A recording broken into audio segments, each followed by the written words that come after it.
और 2 बच्चे हैं मीठी खीर, उससे ज्यादा बवासीर। गवर्नमेंट के इससे भी पहले निकाले एक नारे ने इंडिया की ज्यादातर आबादी को हम दो हमारे दो का पाठ पढ़ा दिया था। पर क्या इस नारे का पालन सभी करते हैं? नहीं।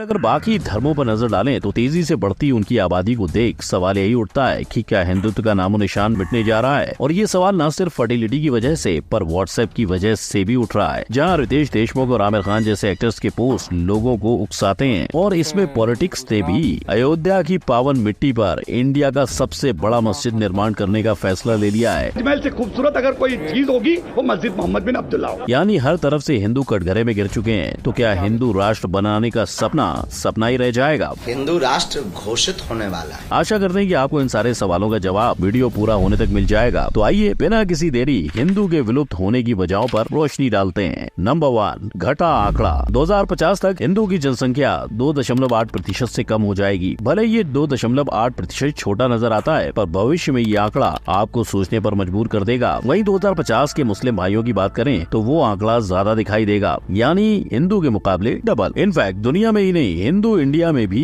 कम होते जा रहे हैं, क्योंकि इंडिपेंडेंस के वक्त भारत में कुल 84% हिंदू रहते थे। और अगर उससे पहले की बात करें तो हिंदू दुनिया के कई कोनों में बसा करते थे। लेकिन अब न सिर्फ वहाँ पर खुद अपने ही देश में हिंदू आबादी को खतरा है, जहाँ 2015 में ऐसा पहली बार हुआ कि हिंदुओं की संख्या 80% के नीचे चली गई। मतलब भाई लोग, ऐसा ही चलता रहा तो ये आंकड़ा 40-50% पर आने में बस कुछ और साल लगेंगे। नंबर 2, खुद की पिटाई। अगर मैं कहूँ कि भारत को बाकी धर्मों से नहीं हिंदू से ही खतरा है तो ये फैक्ट भाई नहीं, कई लोगों का मानना है। क्योंकि जहां हिंदू आज राम जन्मभूमि पर मंदिर बनाने पर उतावले हो रहे हैं, वहीं उससे थोड़ी दूर इंडिया की सबसे बड़ी मस्जिद का निर्माण हो रहा है। और इसके काम की शुरुआत करने के लिए इमाम काबा पहला पत्थर रखने वाले हैं। इतना ही नहीं, इस मस्जिद में दुनिया की सबसे बड़े कुरान का निर्माण भी होने जा रहा है। ऐसी न्यूज से लोगों का विरोध अंदर से बढ़ता जा रहा है। और भाई लोग, जहाँ लोगों का ध्यान इन न्यूज से भटक रहा है, वहीं कई एक्टर्स भी सामने आते हैं जिन्हें हिंदू फेस्टिवल से तकलीफ है, जैसे आमिर खान, प्रियंका चोपड़ा और रितेश देशमुख। इन एक्टर्स की वजह से लोगों ने दिवाली बिना पटाखों से मनाना सीख लिया। लेकिन उन्हें छोड़ बाकी कई सितारे हिंदू त्योहारों को शान से मनाते हैं। इसके साथ साथ कई बार स्टैंड अप कॉमेडी के नाम पर भी हिंदू धर्म को नीचे दिखाया गया है। लेकिन इस पर भड़कने के बाद उन्हें ही सोशल मीडिया पर भला बुरा बोला गया। नंबर 3, बदल तो नहीं जाओगे। ये थी वैशाली शेट्टी, जिनका कहना था कि इस्लाम अपनाने से पहले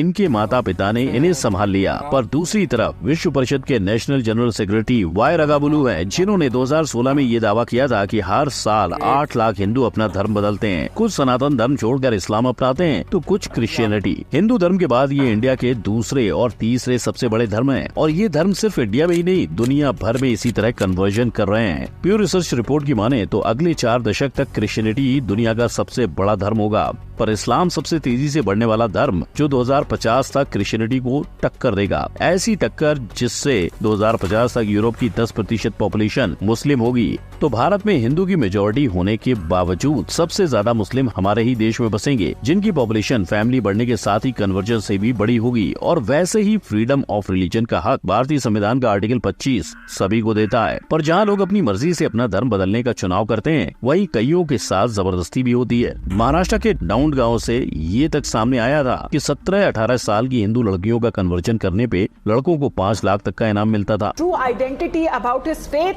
and exactly what was the planned conspiracy all about. जो शादी के बाद बच्चे होने पर उन्हें डिवोर्स दे देते थे और अपने अगले शिकार को धोखा देने के लिए फिर तैयार हो जाते थे। शायद यही वजह है कि महाराष्ट्र भी कई दूसरे राज्यों की तरह इस तरह के फोर्स कन्वर्जन के खिलाफ जेल और जुर्माने का लॉज बनाना चाहता था। नंबर 4, नन्हे मुन्नों की गिनती। हम दो हमारे दो। भारत ने 1950 में ही फैमिली प्लानिंग का ये नारा अपने लोगों के आगे रख दिया था। आजादी के बाद देश के डेवलपमेंट के लिए पॉपुलेशन का धीरे धीरे बढ़ना देश की तरक्की के लिए जरूरी था। जबकि हमारे देश की महिलाओं का फर्टिलिटी रेट 5.9 था, यानी हर महिला अपने बच्चे पैदा करने की काल में 5 जितने बच्चे पैदा कर सकती थी। कुछ वक्त बीता और 1992 में जहां हिंदू महिलाओं का फर्टिलिटी रेट 3.3 हो गया, वहीं मुस्लिम औरतों का फर्टिलिटी रेट 4.4, जिससे ऑन एवरेज बाकी औरतों के 3 और उनके 4 बच्चे होते थे। और हालांकि 2015 तक हिंदू और मुसलमान दोनों ही महिलाओं के फर्टिलिटी रेट गिरकर 2.1 और 2.6 पे आ गए, पर उनका फर्टिलिटी रेट अब भी हिंदू महिलाओं से ज्यादा ही है। नतीजा, हर तरफ ये बातें फैलने लगी कि आगे चलकर भारत से हिंदू खत्म हो जाएंगे और हर जगह आपको बाकी दूसरे धर्म के लोग मिलेंगे। पर अगर आप ध्यान से ये आंकड़े देखेंगे तो आपको हिंदू महिलाओं के मुकाबले में मुस्लिम महिलाओं के फर्टिलिटी रेट का गिराव ज्यादा नजर आएगा। मतलब भले ही उनकी गिनती ज्यादा हो पर बड़ा डिक्लाइन भी उन्हीं की फर्टिलिटी रेट में है। बावजूद इसके कई लोगों ने इस सच को आधा बताकर इसका फायदा उठाने, साथ ही हिंदू और हिंदुस्तान को बचाने के लिए हर परिवार को 2 से ज्यादा बच्चे पैदा करने की नसीहत दी। नंबर 5,